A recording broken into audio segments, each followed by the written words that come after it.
Boa noite, senhores e amados irmãos. Vamos aqui ler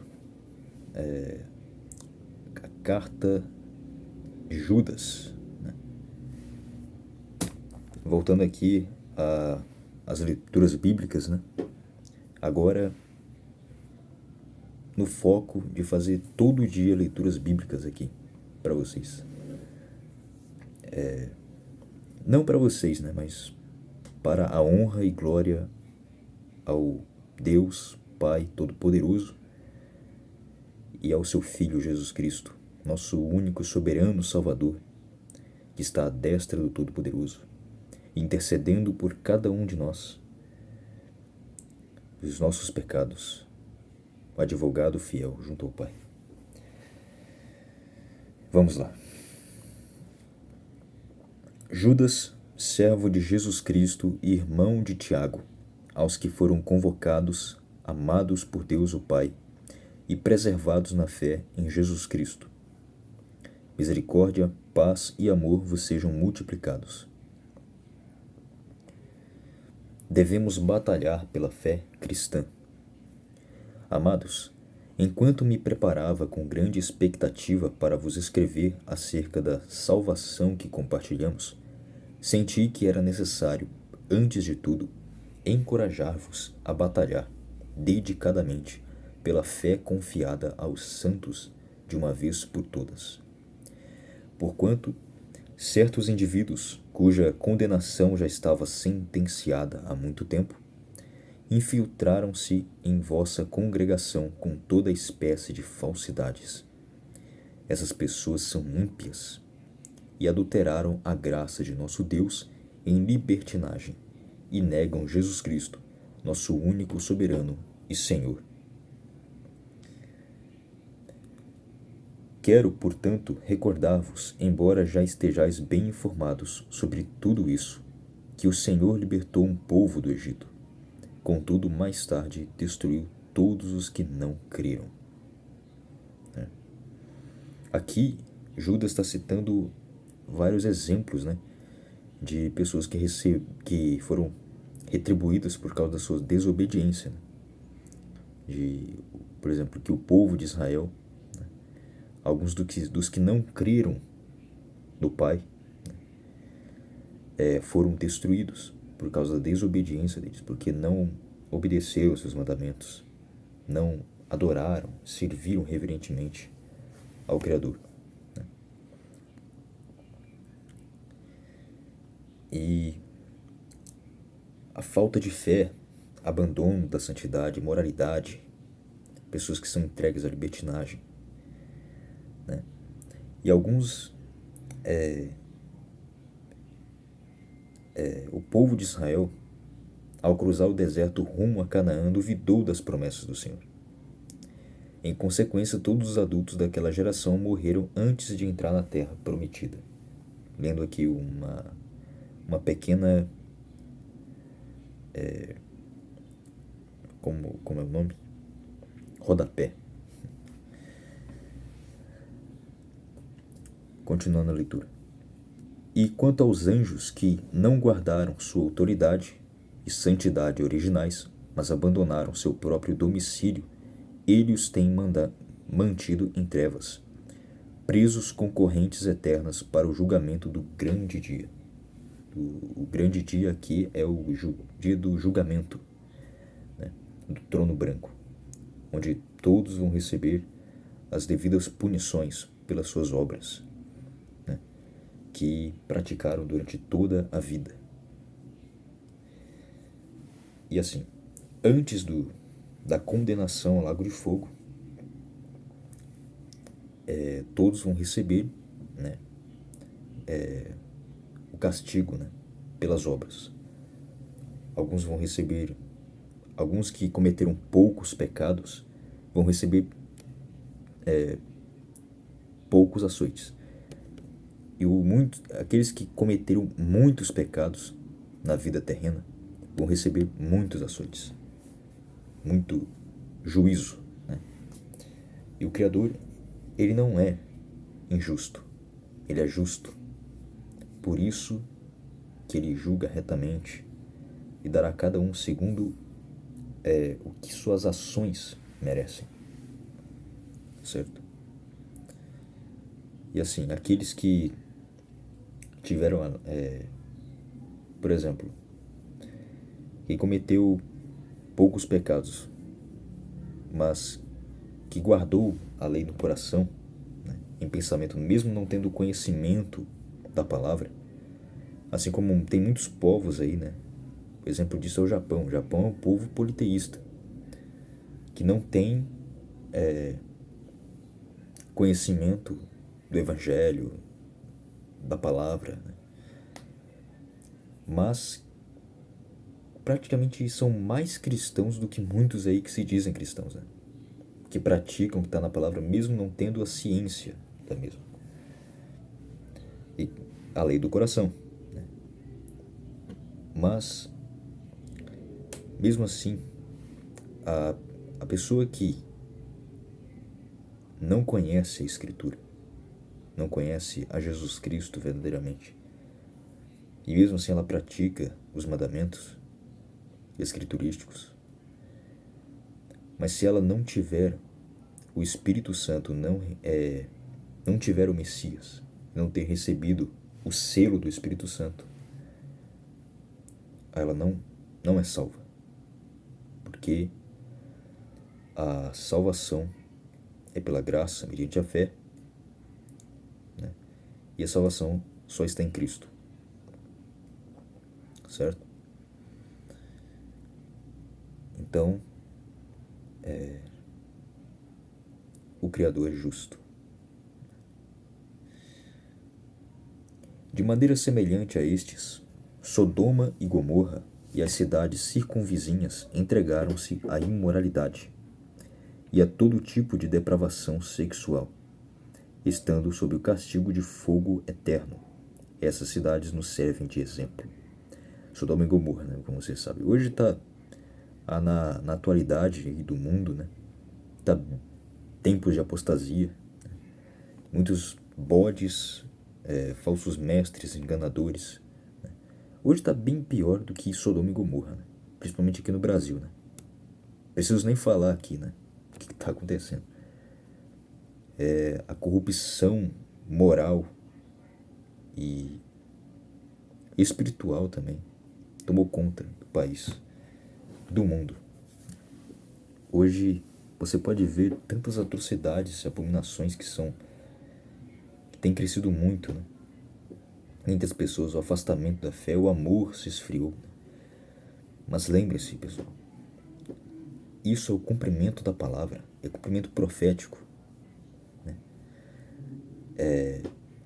E nós temos que ter a esperança e manter a fé, não deixar o amor se esfriar, mas lembrar do evangelho genuíno e verdadeiro, o evangelho que são as boas novas para o arrependimento da pessoa que vive em transgressão da lei, mudança de vida, mudança de conduta. Cristo crucificado é o sacrifício vicário e sangrento do Filho do Criador, que veio à terra para carregar sobre si, levar sobre si nossos pecados, para pagar a dívida que não era dele, mas nossa, dos nossos pecados, com seu sangue expiatório, como cordeiro imaculado, sem mancha, sem defeito. Ele pagou, comprou com seu sangue e aplacou a ira do Criador no madeiro, para que nós recebêssemos a vida eterna e a salvação. Então, irmãos, nunca esqueçamos, não devemos colocar em nossas mentes que Jesus Cristo é Deus revelado na carne, aquele que ressuscitou, que morreu e ressuscitou ao terceiro dia, e hoje está à destra para todo sempre, à destra do Pai, Todo-Poderoso, o Altíssimo. E aqueles que verdadeiramente se arrependem, crerem no Messias como seu único soberano Salvador e confessar com sua boca que Deus o ressuscitou dos mortos, será salvo. Isso é Evangelho. Evangelho não é que essas pessoas falam por seus achismos, né? E essas únicas pessoas, tem até uma frase que eu lembrei agora, as únicas pessoas que querem mudar o Evangelho, desculpa minha garganta, as únicas pessoas que querem mudar o Evangelho são as mesmas que não são mudadas por ele. Uma frase de um pregador, né? Não vou lembrar do nome agora, mas essa frase é mais atual hoje do que antes. Você pode ver que muitas pessoas pegam o Evangelho e tentam readaptar ele segundo os seus achismos, as suas interpretações, opiniões, que não importam. Não importa a sua opinião. O que importa é o que é a sã doutrina, o Evangelho verdadeiro, a palavra. E quem anda por ela não vai ser confundido. Porque aquele que anda pela palavra está na luz. Salmos 119, versículo 105. Luz, lâmpada para os meus pés é a tua palavra e luz para os meus caminhos. Só o Evangelho pode trazer uma mudança, uma transformação sobrenatural do coração do homem que é corrompido pelo pecado e que é capaz de levar para a salvação. Ora, estes da mesma forma como alucinados inconsequentes, não apenas contaminam o próprio corpo, mas rejeitam toda a autoridade instituída e caluniam os seres celestiais. Olha só. Caluniam até os seres celestes, anjos, serafins, o próprio Criador também, né? São pessoas que são inconsequentes, que vivem na libertinagem, na prática da iniquidade, do pecado, da blasfêmia, ignorância, mentiras, hipocrisia. Iniquidade é você viver como se não tivesse lei para obedecer. A pessoa vive como se não tivesse lei nenhuma para obedecer. Ela vive desenfreadamente na prática do pecado. E aquele que pratica o pecado é filho do diabo, porque o diabo peca desde o princípio. Mas o filho, o verdadeiro crente cristão genuíno, não vive na prática do pecado. Muito pelo contrário, vive em santidade, pratica a justiça, ama a verdade acima de tudo, tem zelo na palavra. O que é ter zelo na palavra? Zelo é você ler a palavra, ver o que está escrito. Ah, isso aqui é errado, então não vou fazer, porque se eu fizer, não vai ser, vai dar tudo errado para mim, na minha vida. Ah, isso aqui está certo, então eu vou obedecer, porque o Pai me ama e eu vou amar o Pai e vou viver uma vida boa, vou viver bem, porque estou obedecendo os mandamentos. Isso é ter zelo pela palavra. E é você, e se alguém estiver falando, alguma heresia, é você ir lá na palavra, a lei é o testemunho, como está em Isaías, é você ler lá na palavra, não, isso aqui não está correto, não está condizente com o que está escrito aqui, com essa doutrina. Então eu não vou Então eu prefiro acreditar na Bíblia do que acreditar nos seus achismos e opiniões baseadas em nada, praticamente, e equivocadas. Então isso é Teseu. Continuando a leitura. No entanto, nem mesmo o arcanjo Miguel, quando argumentava com o diabo e batalhava a respeito do corpo de Moisés, se atreveu a fazer qualquer acusação injuriosa contra o inimigo, limitando-se a declarar: "O Senhor te repreenda." Apesar disso, esses tais levianamente difamam tudo o que não compreendem e se corrompem até nas atitudes mais simples que aprendem por instinto, como animais irracionais.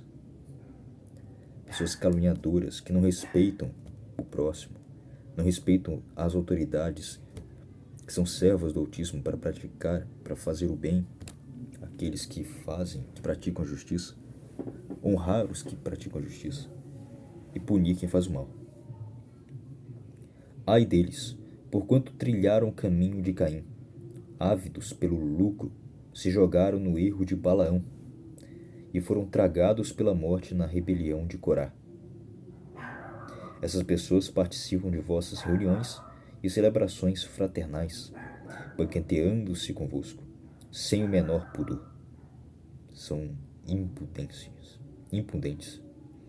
Agem como pastores que a si mesmos se apacentam, seguem seus próprios caminhos, na frouxidão. Vagam como nuvens sem água, são vazias por dentro, não tem água, não tem palavra dentro delas.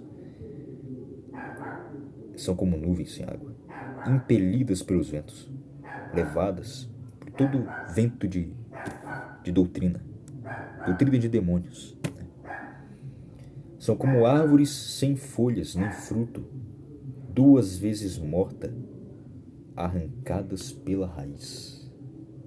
Olha que texto.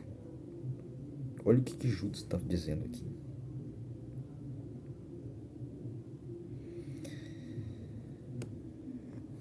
São como lobos devoradores que enganam ovelhas, pessoas que estão na total ignorância, pessoas até que estão indo pro lago de fogo junto e nem sabem,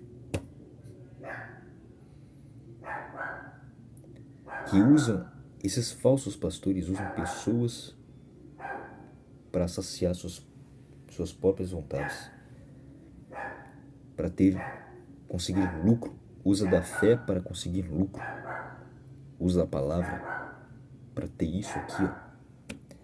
Amor ao dinheiro é a raiz de todos os males, e muitos, por causa desta cobiça, se desviaram da fé e se atormentaram a meio aos muitos sofrimentos. 1 Timóteo 6. São como as ondas bravias do mar, espumando suas próprias indecências, estrelas errantes para as quais estão preparadas as mais densas trevas por toda a eternidade. Ora, foi quanto a esses que Enoque, o 7ª parte de Adão, profetizou: Eis aqui vem o Senhor com milhares de seus santos, a fim de executar juízo sobre todos e convencer a todos os ímpios de todas as ações malignas que cometeram, e de todas as palavras insolentes que os pecadores incrédulos proferiram contra ele. Tais pessoas vivem murmurando, reclamando e se queixando, dominados por seus próprios desejos impuros. Sua boca proclama arrogância e usam de adulação para conquistar seus objetivos. São pessoas que têm interesses escusos, escondidos, e usam outros para bajular, só para conseguir o que querem, enganando, mas mal sabem eles, de um julgamento vai chegar e vão receber o que merecem. E vão ouvir do Messias lá à esquerda, Vai ter alguns que vão estar à direita, e os que estão na esquerda vão ouvir o seu, que se diz, serem servos do seu mestre, Mas não passam de bodes, filhos do diabo, nuvens sem água. E vão ouvir: apartai-vos de mim, vós que praticais a iniquidade. Nunca vos conheci. Senhor, Senhor, não profetizamos em teu nome não fizemos muitos milagres? Não expulsamos demônios?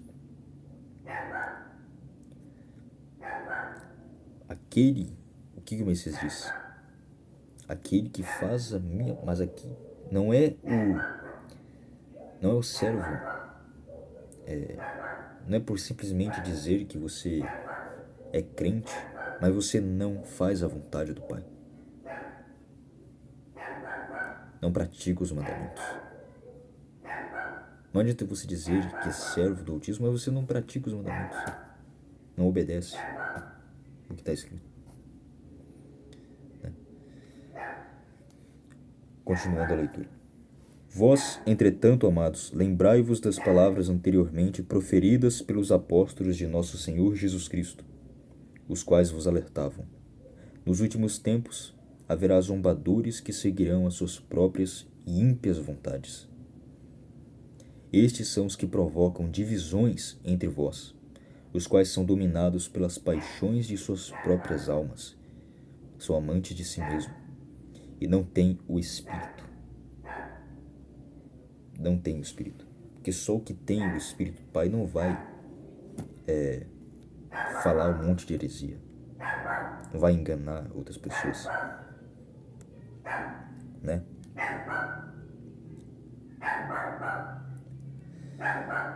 Continuando. Vós, porém, amados, edificai-vos na santíssima fé que tendes, orando no Espírito Santo. Conservai-vos no amor de Deus, aguardando confiantemente a misericórdia de nosso Senhor Jesus Cristo para a vida eterna. E demonstrai compaixão para com alguns que não possuem essa certeza, assim como salvai a outros, arrebatando-os do fogo, e a outros ainda ajudai com misericórdia e temor, repugnando até a roupa contaminada pela carne. Aquele que é poderoso para vos impedir de cair, e para vos apresentar sem máculas e com grande júbilo, perante a sua glória. Ao único Deus, nosso Salvador, sejam glória, majestade, poder e autoridade, por nosso intermédio de Jesus Cristo, nosso Senhor, antes de todas as eras, agora e para todo sempre. Amém. Amém, irmãos. Fique com Deus em nome de Jesus Cristo e a graça vos acompanhe. Até a próxima.